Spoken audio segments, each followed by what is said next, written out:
Hello, welcome to episode 41.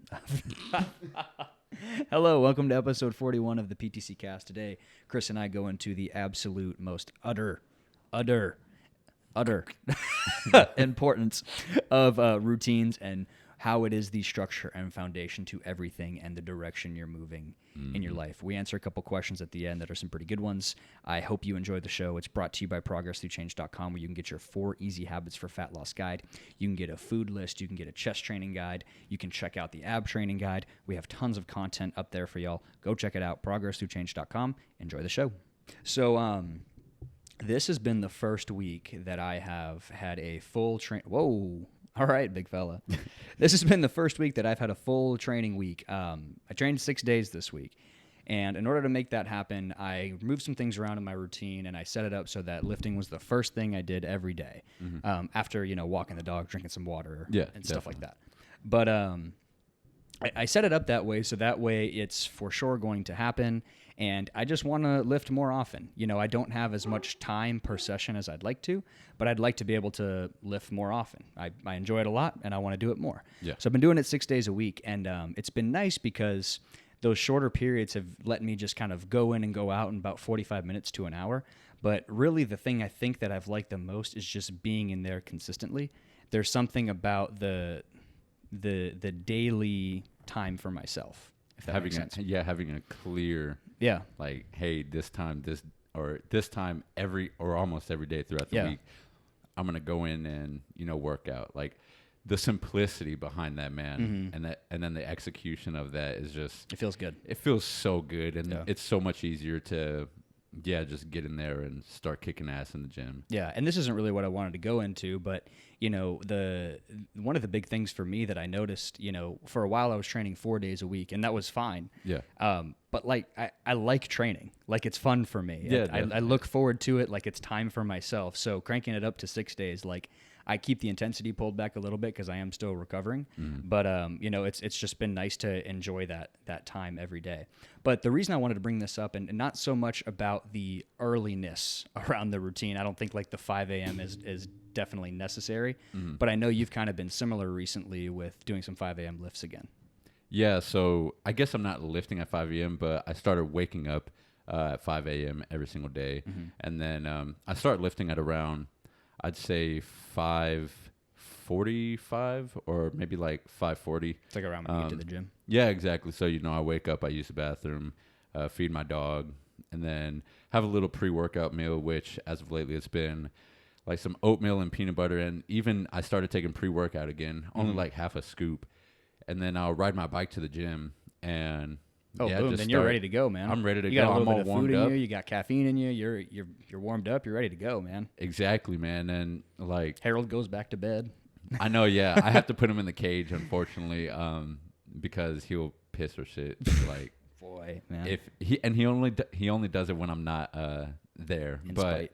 Yeah, exactly. But yeah, I started doing that just this week, and every time that I've done it in my past, like I've always really liked it, but it's almost like it just helps me organize my life to where there's always certainty, starting in the morning. Like there's not going to be any distractions at 5 a.m. in the morning. Right. There's not going to be people texting or calling me. They need this or that or whatever. So yeah, it's just me and what I want to do. And I think the simplicity of that just feels really good. And then obviously, you have the fact that if you are the type of person that's waking up at 5 a.m. and getting after it, well, you're probably like disciplined and all of that, whatever. Sure. So it feels good, being associated with that part of the culture.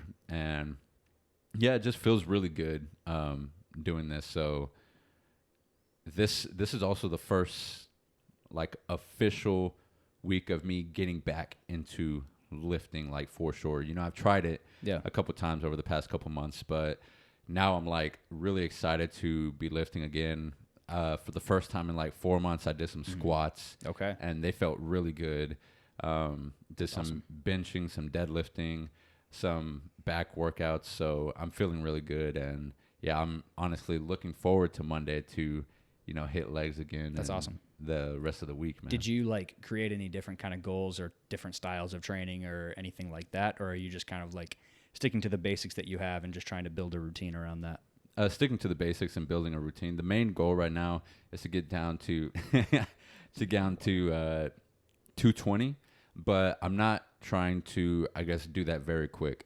Especially the fact that I haven't lifted in 4 months, I'm going to be putting on, quite a bit of muscle. You're probably growing again. Exactly. Yeah. So doing that while, trying to lose weight, like there's going to be some confusion there when it comes to tracking the progress. Yeah. Because as of lately, I've just been, looking at the scale for progress.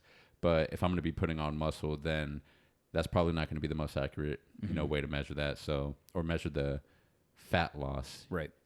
Getting down to 220 is more for fat loss, not really weight loss. So now that I say that, I don't really know how to track the progress to that. Yeah.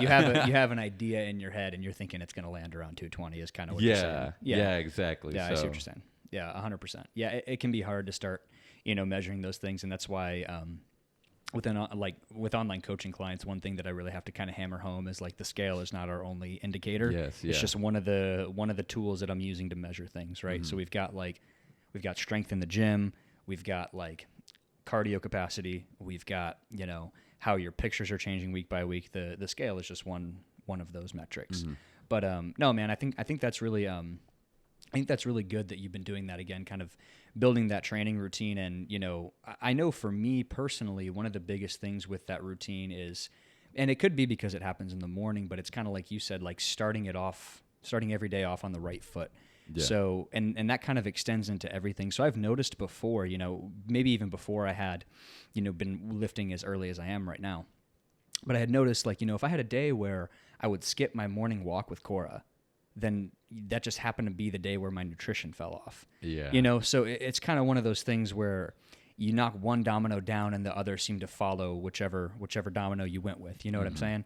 So I found that the training to be almost like a metronome, man. Like it's almost like every day, every day I wake up, let the dogs out, drink a ton of water, start the coffee, walk Cora, boom, we're in the gym.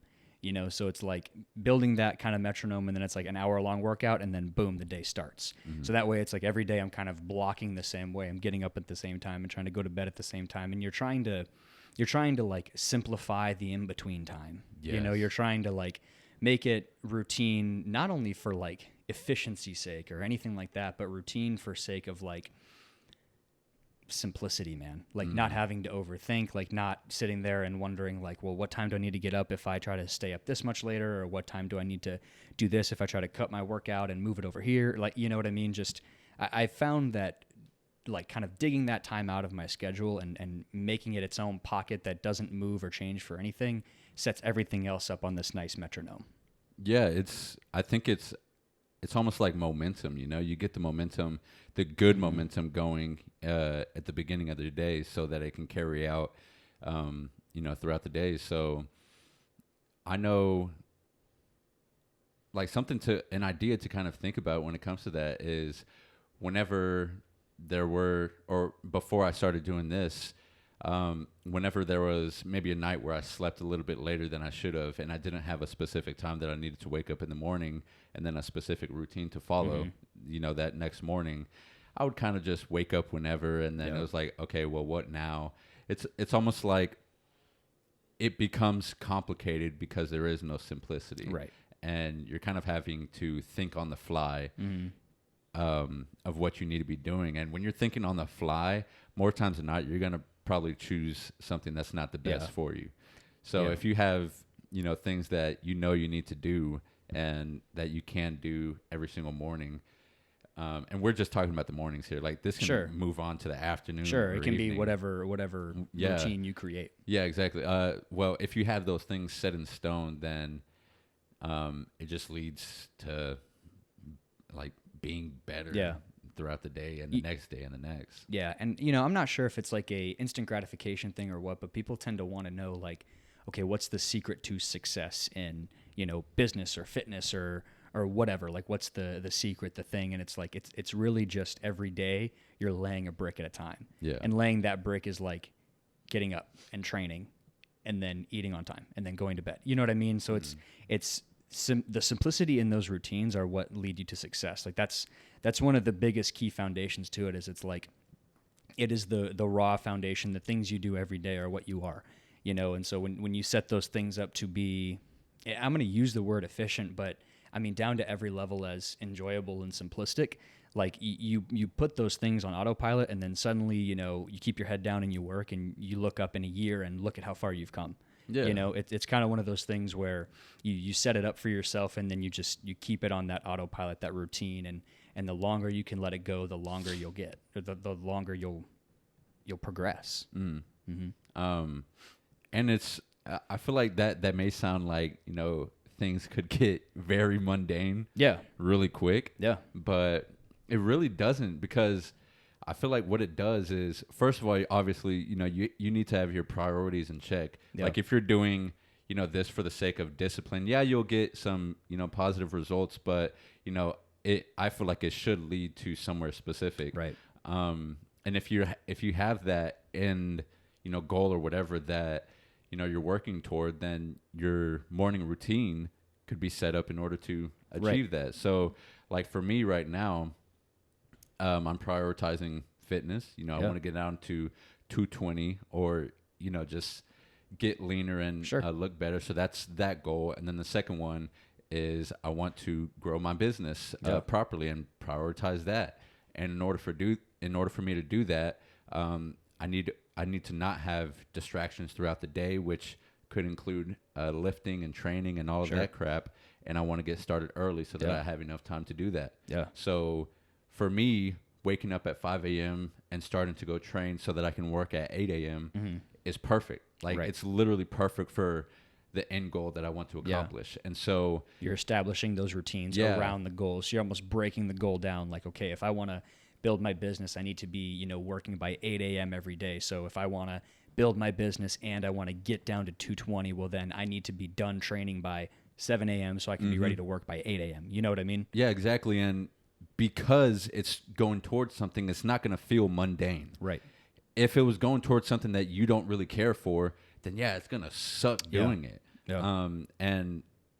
But if it's going towards something that you want to achieve or something worthwhile, then it's gonna be worth it, and it's not gonna feel boring, like you're going through the motions every single day.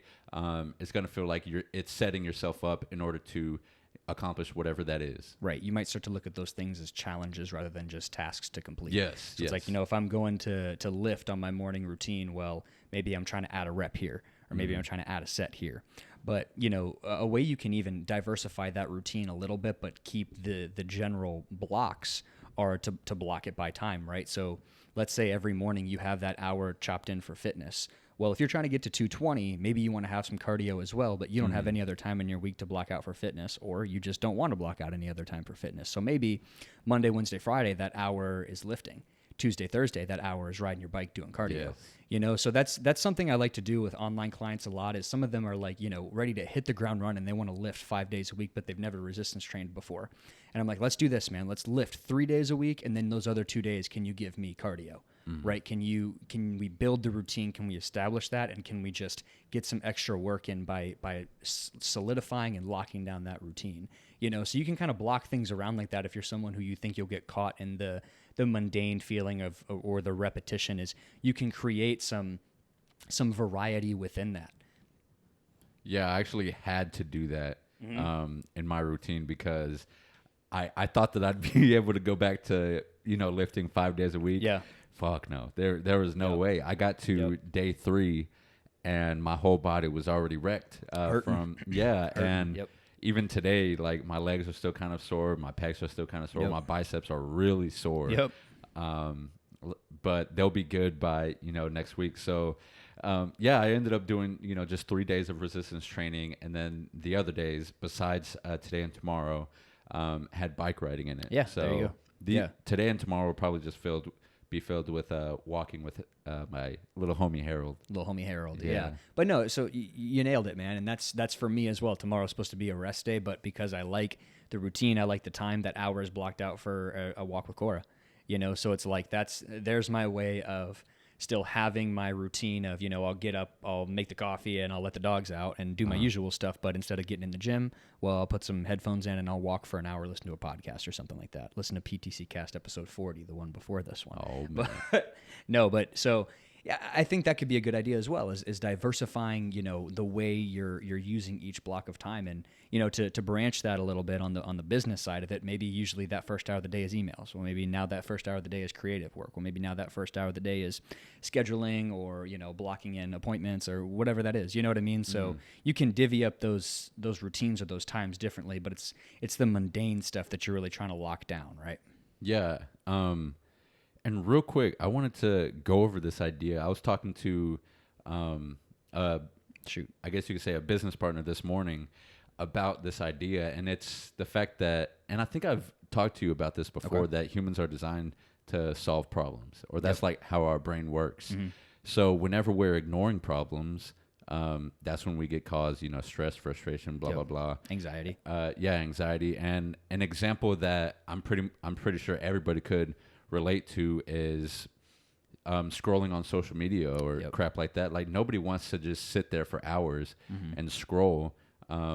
It's entertaining in the moment, but it would definitely cause frustration, anxiety, blah, blah, blah, for the future, because you're not going to be, achieving the things that you want to be achieving, whether that's making more money that month, or getting closer with your family or spouse, or, things that you're supposed to be doing. Yeah. So one thing that these morning routines, afternoon routines, evening routines, one thing that they do, even though it's, the same crap every single day, is it helps us solve those long-term problems. It helps us get closer to, whatever it is we want to get closer to. And so it feels like a sense of accomplishment after you've, tackled the morning and you got all that all the morning things done, and then especially like if that leads to another clear routine in the afternoon that you nail, and then another one in the evening that you nail, man, you're gonna be feeling like on fire. You're just rolling, man. You're just rolling. You're gonna be feeling so good. But if you're on the opposite side of the spectrum and you're kind of just that momentum going works the same day by day, and you don't have a clear thing that you need to be doing every single day, then like even in my case, and I can tell you because this happened to me like 3 months ago, you start losing like interest in life as a whole, man. Sure. You start getting confused as to what you need to be doing and why you need to be doing shit, and then it's like, next thing you know, you're sitting there watching 3-4 movies a day, just laying down, eating snacks and bullshit. Yeah, But then as soon as you make that decision to start moving forward and just taking control and making maybe those hard initial choices, it feels so good, man. Like, it feels so good. And shit, it can even be like, in my case, one of the things that I still struggle with sometimes is while I'm focusing on work or something, if I get an initial or a sense of frustration with the thing that I'm doing, maybe I'll reach for my phone or something and, try to scroll to, relieve that frustration on social media or whatever. But every time I do that, I feel guilty. I feel even more frustrated because I'm stuck on this phone. And then it's like, maybe if it's the work that you're doing is urgent, you start feeling anxious because you should be working on it, but you're confused as to what you need to be doing, so you're just going to keep on scrolling. Yeah. Like, it's not good, It's this endless cycle. Yeah, exactly. So that was kind of a long tangent, but it wasn't a tangent, a long concept. But I think that's why these set in stone morning things, or just routines in general, are so important for our life. It feels good. Yeah. To rewind you back a little bit there, one big thing that you said was, the momentum, and that works both ways, man. So it's like, these habits or routines might sound like so much to do or to bite off when you're someone who's trapped at the other end, right? You're dug kind of deep down in this pit, and you look up and you're like, all right, well, I got to start climbing, but I can't even see fucking sun coming through. You know what I mean? It's just black. But eventually you got to start climbing, and then you do it for let's say you do it for 3 days in a row, and then it's like, well, I can see a little bit of light. Yeah. 5 days, then it's like, I can see a little bit more light. And then, before you know it, it's like you're out of the hole, and now, man, you're just building a staircase up. You're just going, and you're going, and you're going, and you're going. And it's one of those things where it's like, it's just the first step seems so hard, but it's the same as every other step. Yeah. So it's like you build your routine and then you do it. And it's like, let's say you wake up one morning and you're a little on the tired side, you got to bed a little bit later, you still do it. You wake up one morning and, man, you got to bed 30 minutes early, you're ready to kill it, you still do it. Like, no matter, regardless of feeling, man, you get up and you do that thing for sake of putting your foot in the ring. For the sake of being there and showing up. Yeah, exactly. And it's that routine that it's an extended concept of like making your bed every day. Yeah. Everything else could go to shit, man. Your dog could die, you could wreck your car, you could lose your job, everything could go to shit. But at the end of the day, when you go back to bed, at least the bed was made. You know what I mean? You had one solid thing that day. Yep. And that day, in some confines or definition or perception, can be a victory. You know? So I think that's a big piece of the routines for me. Yeah, getting out of that seemingly unclimbable hole. And one thing that is pretty funny is, I was in one of those holes, like I've been saying, whatever, for 3 months ago, and now, like, there's no fucking way I even look back at that hole. Right. But it's funny. I see people asking me all the time, hey, are you doing okay? Hey, blah, blah, blah. Hey, this or that. I'm like, man, I'm doing fantastic, dude. Like, I'm doing amazing. Yeah. And I don't mean that to, like, sound prideful or whatever. I'm seriously, I'm taking control of my life, and I'm making the decisions that I need to make in order to move forward. Because at the end of the day, nobody's going to help you make the decisions to get out of that hole. Yep. Maybe, you'll get inspired to make decisions to get out of that hole. But at the end of the day, you're the one that's going to be making that decision. Like, it's literally up to you. Yeah. And if you decide not to, you're the one that's going to be holding yourself down. Yeah. And, I don't want to speak for you, but to my knowledge, when you felt that way, to get out of that feeling, or to get out of that horrible cycle or routine or pit or whatever you want to call it, like, again, I don't want to speak for you, but you didn't do anything drastic. You just started doing things. Yeah. Right. So you're like, okay, well, I'm gonna go to the grocery store. I'm gonna walk Harold. Yeah. I'm gonna ride my bike. you know what I mean? You started there. You picked your feet up and you did something regardless of feeling. Yeah. Because if you strictly operate on feeling, man, if I strictly operated on feeling, dude, I would be playing World of Warcraft for 12 hours a day again. And I would eat all my feelings, and exactly. If I just operated on feeling, like, imagine the way things will go. So sometimes you have to be willing to drag yourself a little bit. You have to be willing to put one foot after another, not for anyone else, but for yourself, man, for yourself. Yeah. So here's the thing, and in order for me to get out of that hole, this is what I told myself. I said, at the end of the day, yes, at this moment, I feel this, and this way. And I feel like I cannot do this, and this. But time will keep on going on. Right. There will always be a tomorrow. There will always be a next month, next year, 10 years, 100%. 20 years, blah, blah, blah. 100%. If I stay stuck where I am and do not make any progress, what am I going to become down the road? Right. I'm going to become even worse. Yep. Not even be stagnant. I'm going to become even worse. Yeah. I guess, you'll have lost time. You'll have moved backwards. Exactly. So the concept that I put in my head was, hey, I'm going to do what I can today in order for me to get, or for the person that I will become tomorrow. Yes. And 100%. Doing that really helped me just suck it up and do the thing that I needed to do, because I understood that today will reflect, or tomorrow will reflect on what I did today. And with that concept, you are in full control. Yep. And you have to step up to the plate. 100%. Because now you fully understand that there are consequences for your decisions that you're making right now. 100%.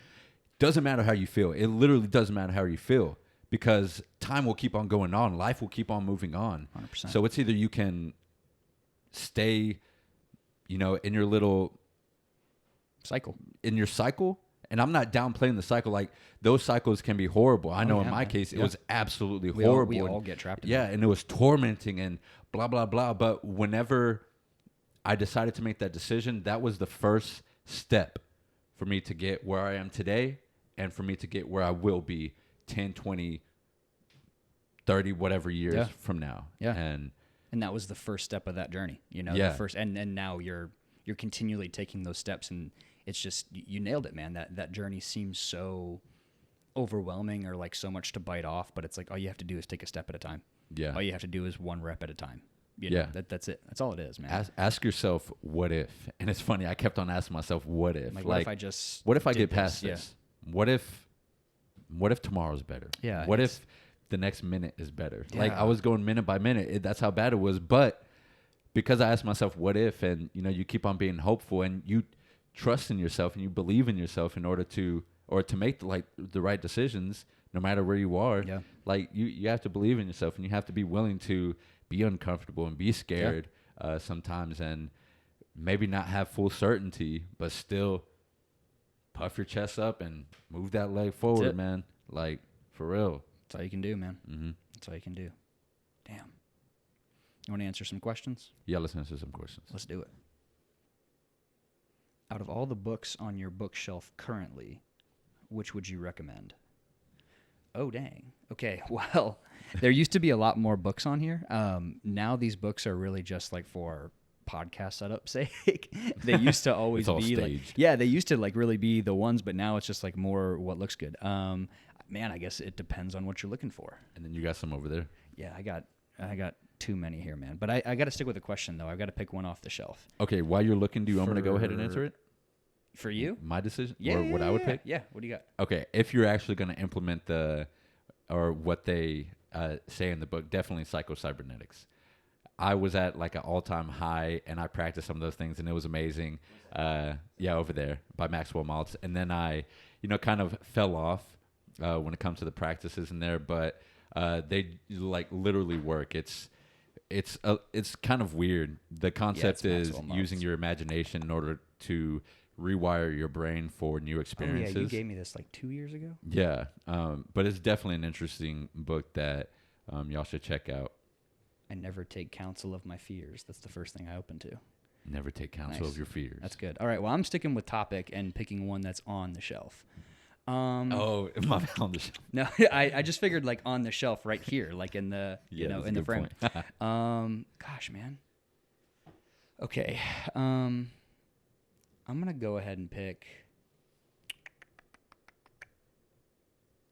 Man, I hate to be. That I'm thinking, man. Dude, I hate to be corny, but let's go with 12 Rules for Life by our boy JP. Man, so 12 Rules for Life by Jordan Peterson was, maybe like the second self-development read I did. I think the first one was Extreme Ownership by Jocko. Mm-hmm. But no, this one right here, man, like in like the self-development space, like you get memed on for some of the like mainstream picks like this, man. But there really is a lot of truth to all of them. And I know for me personally, the first time reading it, it was just so interesting in how many of the things were like, oh yeah, that makes sense.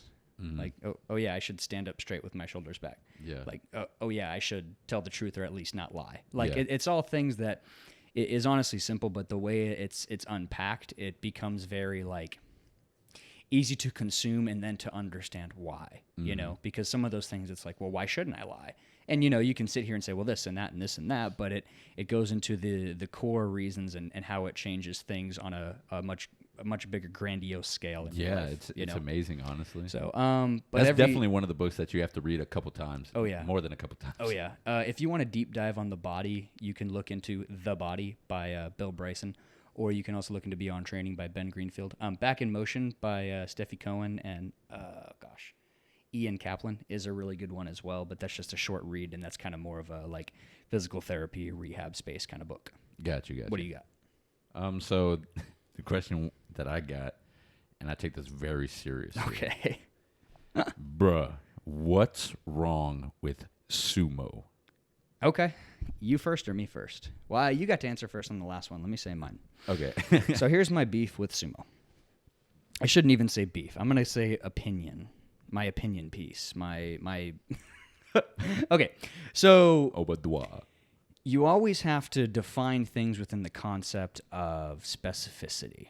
Mm-hmm. What's the point? So if we're talking about powerlifting and the goal is to move as much weight from point A to point B, and the sumo structure the sumo pull is best for you based off your hip structure, your femur length, your torso length, your arm length, all these things. If that's best for you in the sport, that's great. More power to you. Some Yeah. powerlifters won't like you if you abuse it and manipulate the range of motion within the confines of the rules of the sport, though. That's where I was going with that. Yeah. Is at the end of the day, it's still within the sport. Now, if you're Yes. someone who is sumo deadlifting to build muscle, pick a different exercise. Definitely. Sometimes people think because you feel your glutes so much in a sumo deadlift that surely they're working more, but really what's happening is the femur is already crammed in such wide adduction and external rotation, or your hips are just so wide open that your glute is already contracted in the starting position. So you're actually shortening your glute, which is going to put it in a weaker position and take it through less motion. So if you're someone who's trying to deadlift for glutes, sumo is not going to be your biggest pick. And honestly, if you're trying to build muscle, sumo is probably not going to be like your best pick. So for me, really the only time sumo has a good place is if you're someone with a specific structure in powerlifting trying to move the most weight from point A to point B for sake of sport. Dang. Put period. Yeah, period. With A the written T at the piece. end. Yeah, that's what I Period. got. Yeah. I have no emotional beef with people who pull sumo. Oh, quick side note. Yes. My first training partner, shout out to Isaac. Man, we're like 16 and 17. This dude and I weigh the same. We're both, he's maybe an inch or two taller than me. We're both, 5'6" and 5'8" at, between 155 and 170, maybe 165. He might not have been as heavy as me, to be honest. But I have a 5'2" wingspan, and he has a 6'2" wingspan, same height. So we'd go and bench, and to be honest, he held up. He could even beat me out sometimes. Yeah. But when it came to deadlifts, man, dude, I wasn't even close. This guy was sumo pulling 460 when we were 16 or 17, weighing a $160. Yeah, and it's just the putting the arms to work, man. Yeah, man. So yeah, but strong dude for sure. But anyways, that's my spiel on sumo style deadlifts. I guess mine. I jokingly have a problem with Sure. it. Like at the end of the day, I don't really care much, but when it comes to two things, like somebody having their toes on the plates doing a 800-pound deadlift while conventional deadlifting 500 pounds, and then they're boasting about it. I don't like that. I don't care for it. As an athlete, I can 100% see how it would be frustrating to see someone manipulate the rules in that way. Yeah. And I'm not using the word manipulate like bad guy, it's all within the rules. Yeah. But it's just it's one of those things that can be extremely frustrating. I can't think of another example in another sport how someone would be able to stretch something like that, Yeah, and I think one way to relate it, have you seen those people that bench with an arc like that? Yeah. And then it's literally they're bending their elbows, and then that's the same concept. Yep. Same idea. In my head, it's cheating. Yep. Do I care? Not really. It is what it is.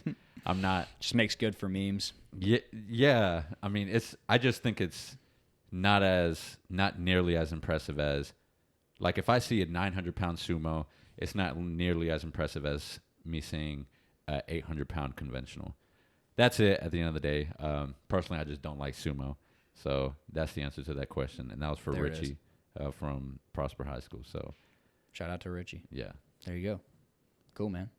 All right. I think we will wrap this one up there. Thank you all for listening. We'll catch you in the next one. Peace. Peace. Peace.